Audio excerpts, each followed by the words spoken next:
ሰላም ሰበር ዜናውን በደረሰን ዜና መሰረት ፕሬዚዳንት ትራምፕ ዳግም በኢራን ላይ ወረራ ማሰባቸውን እየገለጹ ይገኛሉ።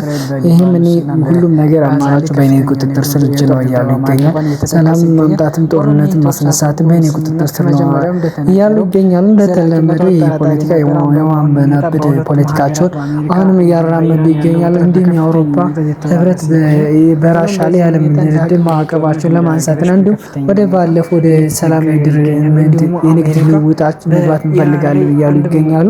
ሆኖም ይሄ የኢራን ጦርነት ለራሻ ለቻይና እንዲሁም ለኢራን ከፍተኛ ድል እያስመዘገበ ይገኛል።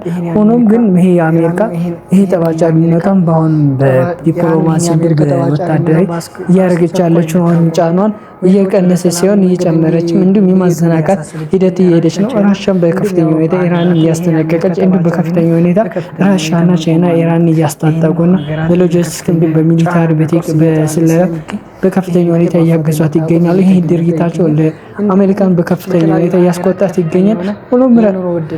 ሆኖም እስራኤልም ይሄን ነገር የስም ጦርነት ስምምነቱ በጸጋ የተቀበለችው ሀገር የለች። ምክንያቱም ይህ ጦርነት ያለ ጦርነት እስራኤል መኖራችን ይሄን ነገር ለማካሄድ እንዲሁም ኔታንያሁ ይሄን ጦርነት ከሌለ እሳቸው በስልጣን የመኖር ተስፋቸው በጣም በከፍተኛ ሁኔታ የተመናመነ ስለሚሆን እንዲሁም ፕሬዚዳንት ትራምፕ በዚህ ጦርነት ምክንያት ከፍተኛ የሆነ ትርፍ ለማግኘት እንዲሁም አሜሪካን በጦር ኃያል ለማድረግ ያላቸውን ተስፋ እንዲሁም ኢራን መና ያደረገችበት እንደሆነ እየተገለጸ ይገኛል። ሆኖም ይሄ ሁኔታ በከፍተኛ ሁኔታ እንትን እያለ ይገኛል። እንዲሁም ዩናይትድ አረብ ኤሚሬት ከኦፔክ አባልነት ለመውጣት በከፍተኛ ሁኔታ ዝግጅት አለ። ይሄም የኦፔክ ከፍተኛ ሁኔታ ጫና ውስጥ ጥሎታል። እንዲሁም ይሄ ሁኔታ ትንሽ አንዳንድ የነዳጅን ዋጋ እንደ በሀገራት ብቻ እንዲወሰን ያደርገዋል። ይሄም በሀያልነታቸው የኦፔክን አደጋ ውስጥ እንደጣለው ይገኛል።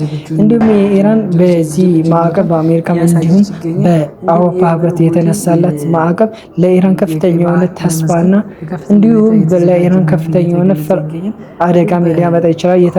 ይህም የተባለበት ምክንያት የአውሮፓ ሀገራትና አሜሪካ እንዲሁም በሊቢያ ላይ ያደረጉትን እንዲሁም ኢራንን አዘናግተው በከፍተኛ ሁኔታ እንዳያጠቁና እንዳያወድሟት እየተሰጋ ይገኛል። ሆኖም ይሄ ለኢራን ተስፋና ስጋት ሆኗት ይገኛል።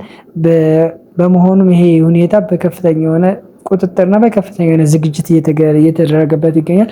አዳዲስ ዜና እንዲደርሳችሁ ላይክ፣ ፎሎ፣ ሼር ማድረግ አይረሳ። መልካም ቀን።